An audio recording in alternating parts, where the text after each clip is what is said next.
예수님의 부활 승천 및 성령 강림 사건은 제자들에게 큰 변화를 일으켰습니다.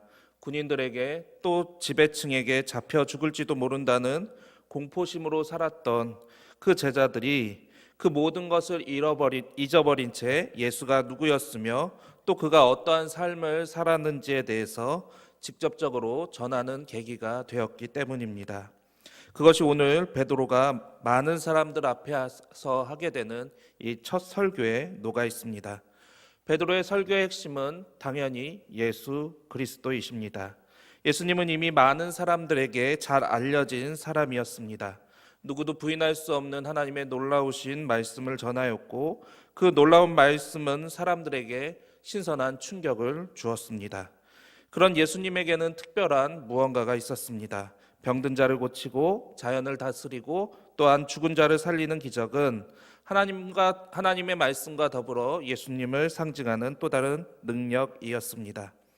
당시에도 여기저기를 떠돌며 하나님의 말씀을 전하는 순회 설교자들이 있었고 또한 주문이나 의식 등을 통해서 병든 자들을 고치는 사람들도 있었지만 그들과 예수님과는 전적으로 다른 마치 신비한 기적을 일으켰던 엘리야나 혹은 당시에 많은 사람들에게 환호를 받았던 세례 요한과 같이 특별한 사람들로 생각이 되어졌고 그렇기에 더 많은 사람들에게 퍼져나갈 수 있었던 것입니다. 그래서 예수님이 있는 곳은 늘 사람들이 가득했습니다. 무리 중에는 예수님이 정말 놀라운 기적을 행하시는 그 사건의 현장을 직접 보고 싶은 사람들도 있었고 또 오랫동안 각종 병으로 고통받는 사람들은 그 병고침을 얻기 위해 예수님을 찾아왔던 것이죠. 또 한편으로는 그런 모습을 좋지 않게 생각하며 경계하는 사람들도 그 무리 가운데 있었습니다. 그런데 그 누구도 뭐라 할 수 없었던 것은 그 어떤 바리새인들보다도 그리고 그 어떤 서기관들보다도 또 당시에 그 어떤 뛰어난 지식인들보다도 예수님은 하나님의 나라에 대해서 또 하나님의 말씀에 대해서 지혜로우셨다라는 사실입니다. 그래서 예수님을 시험하러 왔던 많은 사람들이 보기 좋게 나가떨어지게 되었고 또 예수님을 경계하는 사람들도 그 사건의 현장에 직접 있었기 때문에 예수님의 놀라운 기적과 이사들 앞에서 그 어떤 말도 할 수 없었던 것입니다. 많은 사람들이 보는 가운데 귀신 들린 자가 고침을 받았고 또한 병든 자들이 낫게 되었던 것이죠. 그것은 누군가에게 주문을 외워서 낫게 하는 그런 당시에 또 다른 방식의 주문과 같은 마술과 같은 방법과는 전혀 차원이 다른 것이었습니다. 그래서 예수님을 경계하고 비판하였던 사람들이 할 수 있었던 말은 다음과 같은 것이었습니다. 누가복음 11장 15절의 말씀입니다.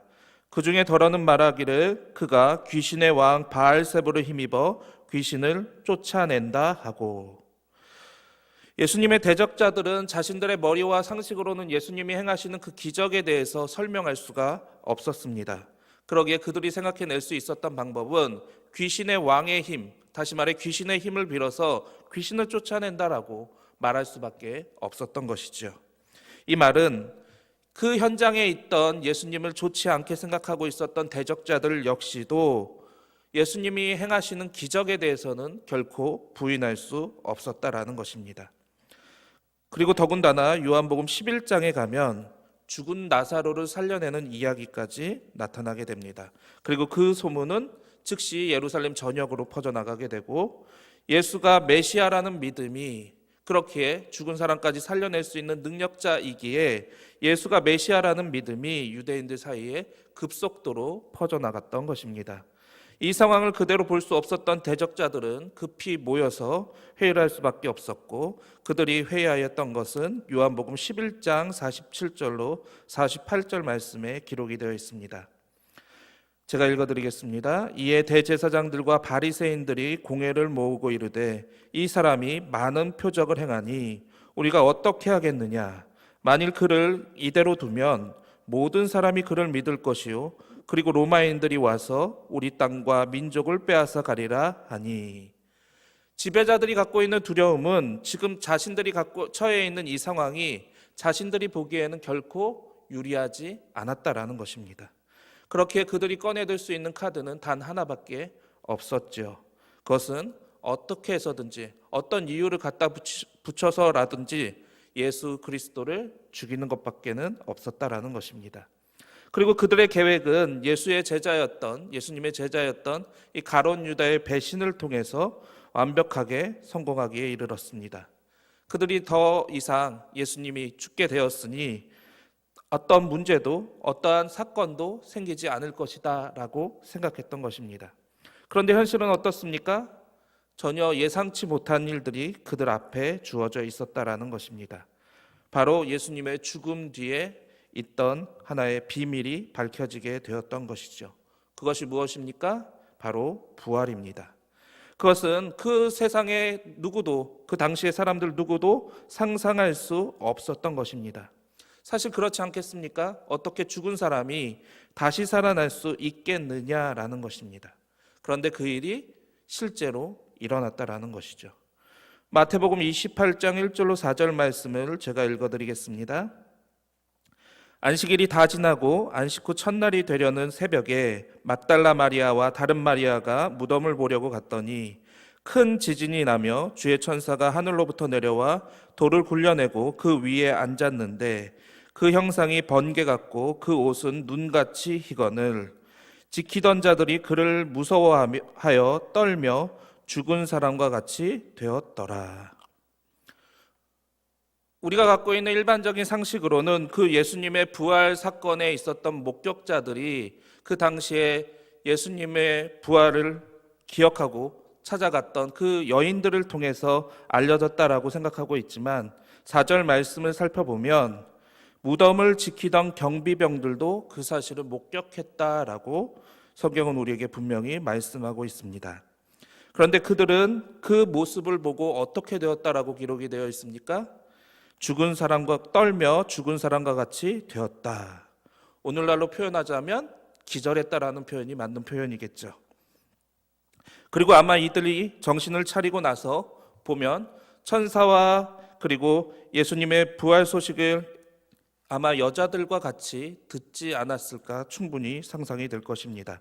그래서 마태복음 28장 11절 말씀을 보면 이렇게 기록이 되어 있습니다.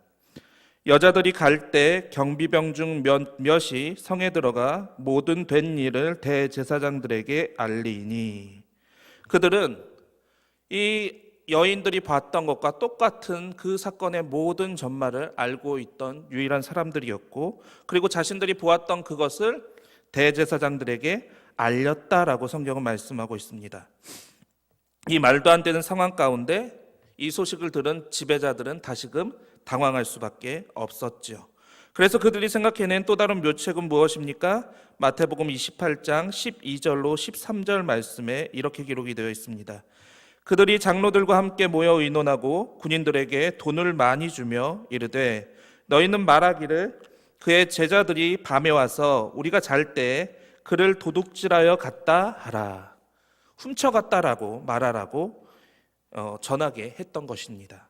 아마 지배자들은 다음과 같은 생각을 하지 않았을까요? 어차피 거기에 있는 여인들은 당시의 소외층일 뿐만 아니라 예수를 믿던 사람들 부류에 속해 있는 자들입니다. 그러니 그들이 아무리 죽은 예수님이 부활하셨다, 자신들이 똑똑히 봤다라고 많은 유대인들에게 이야기를 한다 할지라도 그들이 믿어주겠느냐라는 겁니다. 그러니까 지배자들이 생각하기에는 당시에 거기에 있던 경비병들의 입단속만 잘 해내기만 하면 더 이상 이 부활 사건에 대해서도 아무런 문제 없이 끝날 것이라 생각했던 것입니다. 왜냐하면 거기에 있는 수많은 경비병들이 그 사건의 현장을 똑똑히 목격했기 때문이죠. 그러니 어떤 면에서 이 경비병들이 쓸데없는 이야기를 늘어놓기 시작하면 사건은 완전히 뒤집어질 수 있는 상황, 골치 아픈 상황에 처할 수밖에 없었던 것입니다. 그래서 지배자들은 당근과 채찍의 방법을 썼던 것입니다. 이렇게 이야기했던 것이죠. 이 무덤 사건으로 인해서 골치 아픈 일이 일어나면 너희는 분명히 이 일에 대해서 책임을 져야 한다. 그것이 너희의 목숨이 될 수도 있다라는 협박의 말과 동시에 이 사건을 발설하지 않고 조용히 넘어가면 그리고 너희가 이렇게만 이야기해주면 우리가 충분한 돈을 두둑히 주겠다라는 타협을 시작했던 것이죠. 그리고 경비병들은 대제사장의 회유에 넘어가서 사실을 왜곡하여 전하였고, 마태복음 28장 15절은 이렇게 기록하고 있습니다. 군인들이 돈을 받고 가르친 대로 하였으니 이 말이 오늘날까지 유대인 가운데 두루 퍼지니라. 다시 말해 제자들이 시체를 훔쳐가서 죽지 않았다, 부활하였다라고 말하라는 그대로 말했다라는 것입니다. 만일 사람들이 그 말을 그대로 믿었다라고 한다면 예수님의 부활 사건은 역사의 뒤안길로 사라졌을 것입니다. 그러나 절대로 변하지 않는 진리는, 절대로 변하지 않는 진실은 반드시 드러나게 된다라는 것입니다. 아무리 숨기고 왜곡하고 그리고 감추어 놓는다 할지라도 반드시 밝혀지게 되어 있지요. 그래서 예수님의 부활은 이 경비병들을 통해서 드러난 것이 아니라 그 예수님의 부활을 경험했던 또 다른 증인들을 통해서 밝혀지게 되는 것입니다. 사실 당시의 유대인들은 경비병과 예수님을 따르는 여인들 사이에서 당연히 경비병의 말을 더 신뢰할 수밖에 없었습니다. 왜냐하면 부활이라는 것은 자신들의 이해와 상식으로는 도저히 일어날 수 없는 것이기 때문에 그렇습니다. 그렇지 않습니까? 사건의 현장에서 우리가 그 사건을 직접 목격해서 본 것이 아니라 그 사건의 현장에 대한 이야기를 들었다라고 한다면 우리는 두 가지로 판단할 수밖에 없겠죠. 어느 쪽이 더 합리적인가? 또한 사실적인가? 객관적인가? 앞서 말씀드린 대로 경비병은 군인이고 그리고 어떤 면에서는 예수의 제자들과는 전혀 무관한 사람들입니다. 그러니까 어떤 면에서 예수님의 제자들 중에 있었던 그 여인들과는 보다 객관적인 입장에 서 있는 자들이다라고 판단할 수 있을 것입니다. 그에 비해 예수에게 속했던 예수님의 제자들 중에 한 명들이었던 이 여인들은 이미 예수님과의 관계를 가진 자들입니다. 그들의 말은 사실 그러니까 더 주관적으로 판단될 수밖에 없었을 것이다라는 것이죠. 그러니 이 경비병의 말과 여인들의 말 중에 당연히 어느 말을 더 신뢰할 수 있었겠느냐라는 것입니다. 그런데 성경이 참 우리에게 재미난 사실을 동시에 가르쳐 주는데 그것은 우리가 합리적이고 사실적이며 객관적이다라고 말하는 이것이 얼마나 잘못된 진실을 왜곡하는 판단을 할 수 있는가를 동시에 보여주고 있다라는 사실입니다. 오늘날의 많은 사람들을 놓고 이야기를 해보죠. 오늘날의 많은 사람들은 예수님에 대해서 좋은 평가를 내립니다. 좋은 사람이라고, 선한 사람이라고, 그리고 그분의 말씀은 진리라고 말을 합니다. 그래서 사람들은 세계 4대 명인 중에, 성인 중에 그 예수님을 올려놓기도 하죠. 그리고 그 예수님에 대해서 좋은 말들과 평가를 합니다. 그런데 참 재미난 건 뭡니까? 그들이 예수님에 대해서는 전혀 만나본 적이 없었음에도 불구하고 그리고 그 예수님의 성품이 어떤지 예수님과의 직접 대화를 나눠본 적이 없었음에도 불구하고 좋은 사람이다라고 말을 하고 있다라는 겁니다. 그런데 참 재미난 것은, 동시에 재미난 것은 성경에 기록되어 있는 기적과 부활에 대해서는 전혀 다른 생각을 가지고 있다라는 거죠. 왜냐하면 예수님이 말씀하고 있는, 보여주신 그 기적들에 대해서 묘사하고 있는 성경 구절들은 오늘날 우리가 사실적이고 객관적이고 합리적인 생각으로는 도저히 납득할 수 없다라고 생각되는 것입니다. 믿을 수가 없다라는 거죠. 그러니까 예수님의 말은 진실이지만 성경에 기록되어 있는 또 다른 예수님의 기적과 이사에 대해서는 거짓이다라고, 아니면 부풀려진 것이다라고 생각하는 것입니다.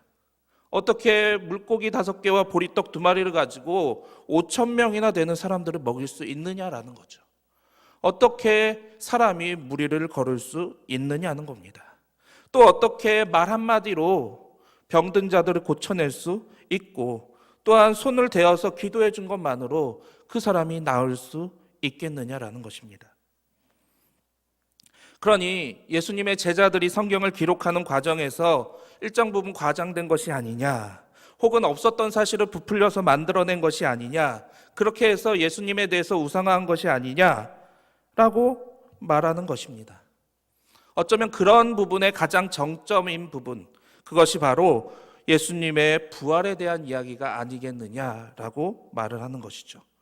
어떻게 죽은 사람이 자기 스스로 다시 살아날 수 있으며 제자들이 보는 가운데 하늘로 알아서 올라갈 수 있겠느냐라는 겁니다. 상식적으로 볼 때, 객관적으로 볼 때, 논리적으로 따져볼 때 절대로 일어날 수 없는 일이라는 것입니다. 그러니 예수를 따르는 추종자들이 만들어낸 일들이라고 충분히 상상할 수 있다라고 말하는 것이죠. 그래서 우리가 예수님이 우리의 그리스도요, 우리의 주님이십니다 라고 말을 할 때, 그리고 그분만이 우리의 구원자시요, 우리가 그분을 믿기만 하면 영원한 삶을 얻을 수 있습니다 라는 이 복음의 말을 들어서 사람들은 잘 알고 있지만 믿지 않는 이유는 바로 거기에 있다라는 겁니다. 예수님을 구주로 영접하지 않는 것이죠. 그러면 우리는 다시금 이 성경을 면밀하게 살펴보아야 되지 않을까요? 정말 여러분들이 말하는, 일반적인 사람들이 말하는 객관적인 시선 안에서 성경을 바라봐야 되지 않겠느냐라는 겁니다. 정말 예수님의 말씀은 진짜이지만 예수님의 기적과 부활은 가짜인지에 대해서 더 면밀히 살펴보면서 정말 기적이 가짜인지, 그리고 부활이 가짜인지에 대해서 살펴볼 필요가 있다라는 것이죠.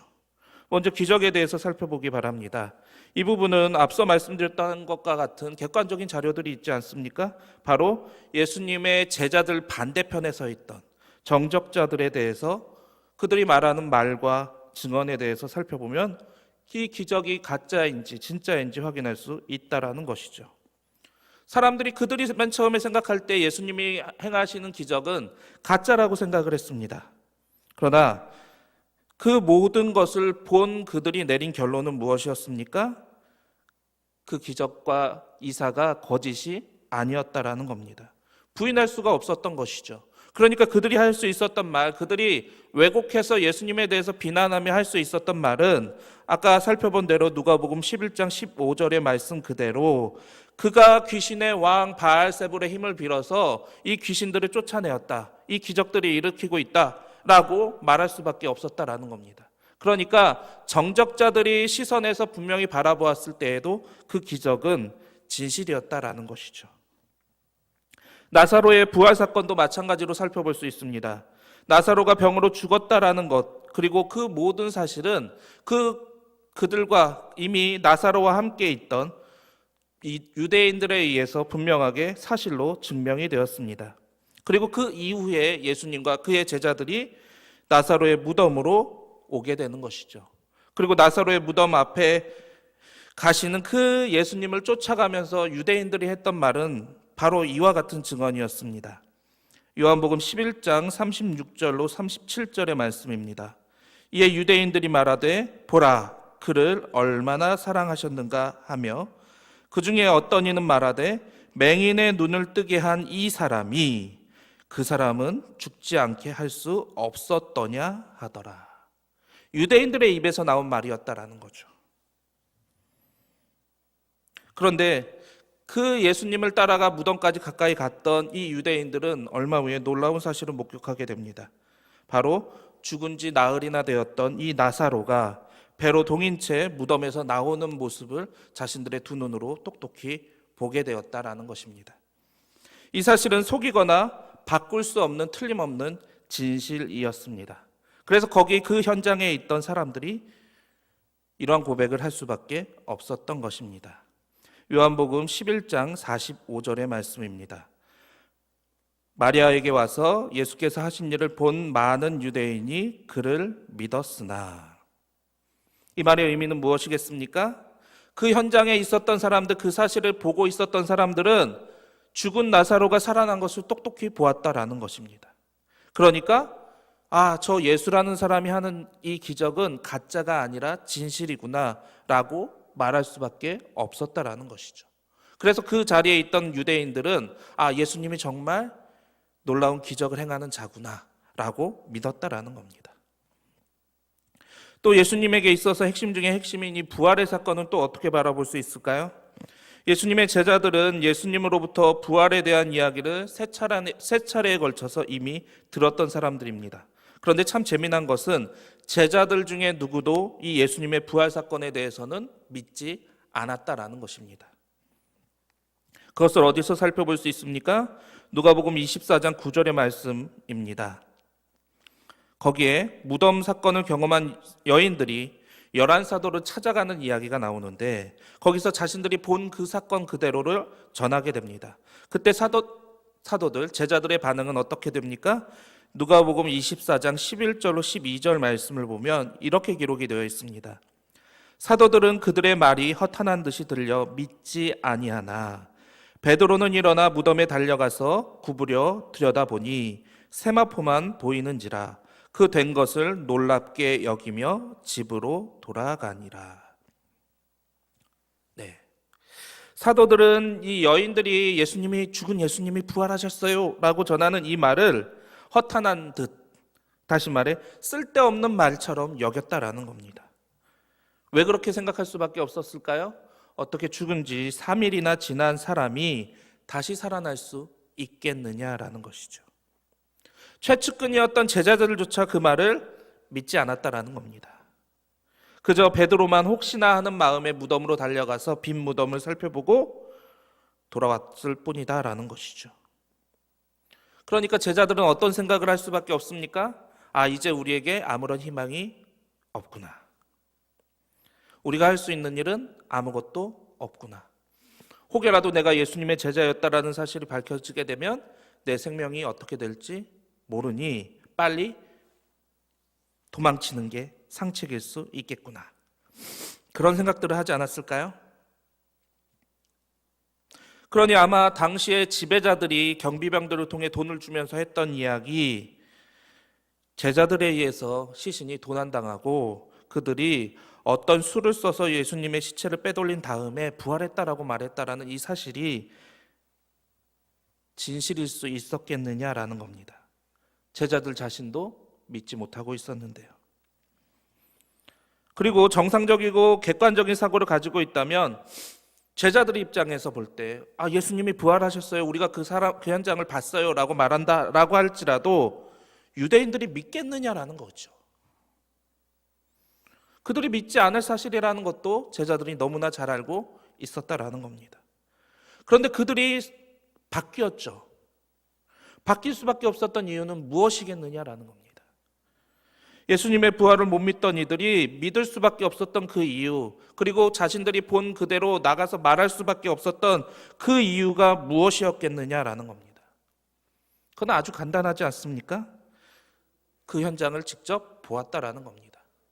믿을 수 없는 사건이지만 그 사실을 경험했다라는 것이죠.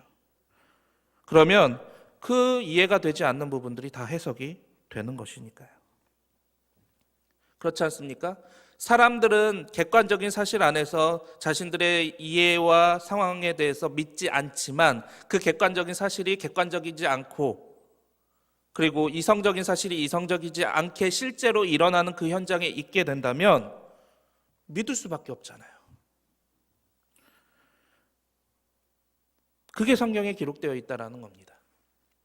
누가복음 24장 13절로 35절에 나오는 엠마오로 가는 그 두 제자 사건을 보면 이렇게 기록이 되어 있습니다. 예루살렘에서 약 25리 정도, 다시 말해 약 10km 정도 떨어진 이 엠마오라는 곳으로 가는 두 제자의 이야기가 나오는데 그들은 예수님에 대해서 서로 이야기를 나누고 있었습니다. 그때 한 사람이 이들과 동행하게 되죠. 그리고 그 제자들이 둘이 이야기하는 것을 듣게 됩니다. 그리고 그날 여인들을 통해 들은 무덤 사건 이야기까지 이 두 제자들이 서로 소근소근거리는 이야기를 듣게 되는 것입니다. 그런데 그렇게 말하는 두 제자의 얼굴이 어떠했다라고 성경은 표현되어 있냐면 슬픈 빛을 띠고 있었다. 이 말의 의미는 무엇일까요? 슬퍼하고 있었다라는 거죠. 힘들어하고 있었다라는 거죠. 예수님의 죽음이 아직도 믿기지 않았기에 슬퍼하고 있었다라는 것이고 그렇게 어떤 면에서 살펴보면 그 여인들이 부활했다라는 그 이야기를 했지만 자신들은 그 이야기를 도무지 믿을 수 없어라고 생각하고 있었다라는 겁니다. 그런 두 제자에게 동행하던 이 어떤 사람이 이런 말을 합니다. 누가복음 24장 25절로 26절의 말씀입니다.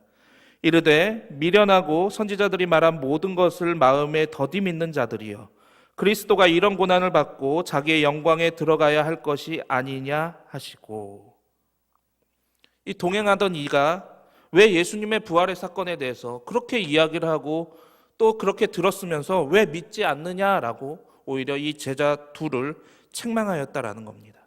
그리고 성경의 말씀에 대해서 밝히 풀어주게 되고, 그리고 이것이 인연이 되어서 같이 저녁을 먹게 되었을 그때에 이 두 제자가 비로소 깨닫게 되는 하나가 있었는데, 그것이 무엇이었습니까? 우리와 동행하고 여기까지 왔던 그 사람이 바로 우리가 알고 있던 예수님이 아니었냐라는 것이었습니다. 예수님의 부활 사건을 믿지 않는 두 제자가 부활하신 예수님을 만나고 경험하고 그 이야기를 들었을 때에야 비로소 예수님이 정말 부활하신 것이구나 라고 믿게 되었다라는 겁니다. 그래서 그들은 엠마오로 가던 그 길에서 돌이켜서 다시금 예루살렘으로 돌아갔다라는 것이죠. 그리고 복음서에 공통적으로 기록되어 있는 또 다른 사건이 있는데, 그것은 예수님의 제자들과 예수님이 대면하게 되었을 때의 상황입니다. 그러면 부활하신 예수님을 처음 만나게 된 제자들의 반응은 어떻게 기록이 되어 있을까요? 먼저 마태복음 28장 17절의 말씀입니다. 예수를 배웠고 경배하나 아직도 의심하는 사람들이 있더라. 마가복음 16장 14절 말씀을 읽어드리겠습니다. 그 후에 11제자가 음식 먹을 때 예수께서 그들에게 나타나사 그들의 믿음 없는 것과 마음이 완악한 것을 꾸짖으시니 이는 자기가 살아난 것을 본 자들의 말을 믿지 아니함일러라. 마지막으로 누가복음 24장 37절의 말씀은 이렇게 기록하고 있습니다. 그들이 놀라고 무서워하여 그 보는 것을 영으로 생각하는지라. 이 말의 의미는 무엇일까요? 부활하신 예수님을 처음 대면하여서 제자들이 봤을 때 제자들이 느끼는 감정에 대해서 표현이 되어 있는데, 제자들 역시도 예수님을 만났지만 처음에는 믿지 못했다라는 겁니다. 아니, 믿을 수가 없었던 거죠. 객관적이고 사실적이고 이성적인 눈으로 판단했을 때 죽은 사람이 어떻게 다시 살아서 멀쩡하게 돌아올 수 있었겠느냐라는 겁니다. 그런 면에서 볼 때 제자들의 반응은 너무나 당연한 것이죠.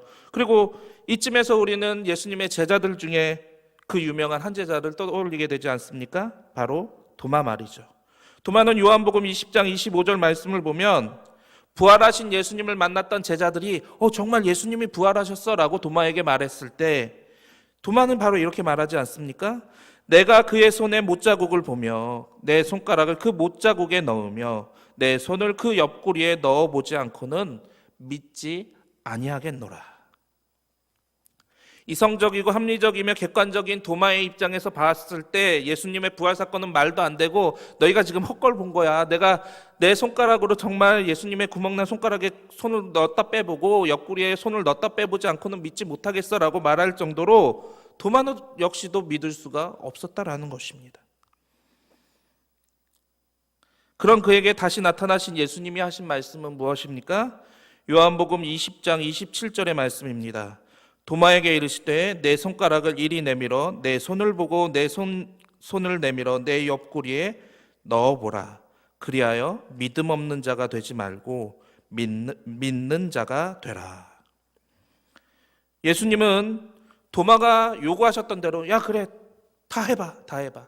내가 가짜인지 진짜인지 네 눈으로 직접 확인해봐 라고 말씀하셨다라는 것이죠. 그러면서까지 예수님은 자신의 부활을 친히 제자들에게 알려주셨다라는 것입니다. 그러니 예수님의 부활을 믿지 못했던 제자들 역시도 더 이상 뭐라고 이야기할 수가 없었다라는 것이죠. 예수님은 정말로 부활하셨구나라고 인정할 수밖에 없었다라는 것입니다. 이렇게 이야기하면 어떤 사람들은 그렇게 말씀하실지도 모르겠습니다. 제자들이 예수님의 사후에 그 본인들의 체제를 유지하기 위해 예수님의 부활 사건을 꾸며낼 수도 있지 않나요? 지금 이단이나 사이비들처럼 말이죠. 그런데 한번 생각해 보시기 바랍니다. 예수님 당시에 예수님이 어떤 단체나 집단을 만들어서 강력한 파워나 여러 가지 세력을 모으고 힘을 과시하신 적이 성경에 기록된 적이 있느냐라는 겁니다. 만약에 그랬다라고 한다면 제자들이 예수님이 돌아가시고 난 후에 마가의 다락방에 숨을 이유도 없었겠죠. 자신들의 세력을 규합했거나 아니면 또 다른 방법을 찾았겠죠. 또 죽을지도 모르는데 굳이 드러내놓고 예수님을 믿으십시오라고 나가서 전하지도 않았겠냐라는 것입니다. 어떤 면에서 볼 때 사이비 이단 집단들처럼 은밀하게 사람들을 포섭하고 만나는 것이 더 이성적이지 않겠느냐라는 겁니다. 그런데 재미난 것은 사도행전 2장 14절 말씀을 보면 성령을 체험했던 베드로가 그리고 11 사도들이 사람들 앞에 당당하게 나타나서 이렇게 소리를 질렀다라는 겁니다. 베드로가 11 사도와 함께 서서 소리를 높여 이르되 유대인들과 예루살렘에 사는 모든 사람들아 이 일을 너희로 알게 할 것이니 내 말에 귀를 기울이라. 이 말의 의미는 무엇입니까? 더 이상 숨지 않았다라는 겁니다. 오히려 당당하게 그들 앞에 나아가서 내가 본 그것을 너희에게 말할게. 내가 본 예수에 대해서 너희에게 말할게. 너희가 나를 잡아가도 난 상관없어 라고 당당하게 말했다라는 것입니다. 그러면 무엇을 외쳤다라는 것입니까? 오늘 함께 읽었던 본문 22절로 24절의 말씀입니다. 이스라엘 사람들아 이 말을 들으라. 너희도 아는 바와 같이 하나님께서 나사렛 예수로 큰 권능과 기적과 표적을 너희 가운데 베푸사 너희 앞에서 그를 증언하셨느니라. 그가 하나님께서 정하신 뜻과 미리 아신 대로 내준 바 되었거늘 너희가 법 없는 자들의 손을 빌려 못 박아 죽였으나 하나님께서 그를 사망의 고통에서 풀어 살리셨으니 이는 그가 사망에 매어 있을 수 없었음이라. 무슨 이야기를 했다라는 겁니까? 예수님의 부활 사건에 대해서 너무나도 당당하게 그들 앞에서 이야기했다라는 겁니다. 그리고 본문 32절에는 이렇게 선언을 하고 있죠. 이 예수를 하나님이 살리신지라. 우리가 이 일의 증인이로다. 증인은 어떤 사람을 말하는 거죠? 본 것을 그대로 말하는 사람을 말하는 거죠. 자신이 본 것을 증언했기 때문에, 그대로 말했기 때문에 또 뭐가 따르게 됩니까? 책임이 따르게 됩니다. 자신이 말한 것에 대해서 분명히 책임을 져야 한다는 것이죠. 제자들은 예수님의 부활에 대해서 분명히 증언을 했습니다. 그리고 이들은 어떤 책임을 졌습니까? 예수님의 증인으로서 자신들의 목숨을 기꺼이 내던졌다라는 겁니다. 그래서 예수님의 제자들 가운데서는 사도 요한을 제외하고는 모두가 순교하는 순교자로 살게 되었다라는 것이죠. 증인으로서의 삶을 살았다라는 겁니다. 내가 예수의 부활에 대해서 증언했으니 내 죽음으로써 그것을 증명하겠노라 라고 말했던 것이죠. 만일 예수님의 부활이 거짓이었다라고 한다면, 또한 자신들의 체제를 유지하려고 하는 것이었다라고 한다면 기꺼이 자신의 목숨을 걸어서 죽을 수 있었겠느냐라는 것입니다. 객관적인 사실로 놓고 봤을 때, 이성적인 사실로 놓고 봤을 때, 합리적으로 생각했을 때 제자들의 행동은 말이 되지 않는다라는 것이죠. 그러면 우리가 내릴 수 있는 결론은 하나이지 않겠습니까? 정말 예수님이 부활하셨다라는 것이죠. 그들이 적어도 11명, 아니 더 많은 수많은 예수님의 부활을 경험했던 사람들이 자신들의 목숨을 내던지면서 그들의 목숨값으로 증언하였던 것이 바로 예수님의 부활 아니겠습니까? 그러면 예수님의 기적과 예수님의 부활이 진실이다라고 한다면 우리는 어떤 객관적인 사실을 도출해낼 수 있을까요? 바로 예수님이 하신 말씀, 그리고 성경에 기록된 모든 것들이 다 진실이구나 라는 사실을 도출해낼 수 있다라는 겁니다. 바로 예수님이 정말 하나님의 아들이셨구나. 그리고 예수님이 정말 우리의 영혼을 구원하는 구원자로 오셨구나. 그래서 십자가를 지시고 부활하시고 다시 살아나셨으며 하늘에 올라가셨구나. 그리고 모든 믿는 자들에게 그 부활의 확실한 증거로 성령을 주시는구나 라는 사실이 다 진실이다라는 것이죠. 베드로와 11 제자들은 바로 그 사실을 분명하게 깨닫게 되었던 것입니다.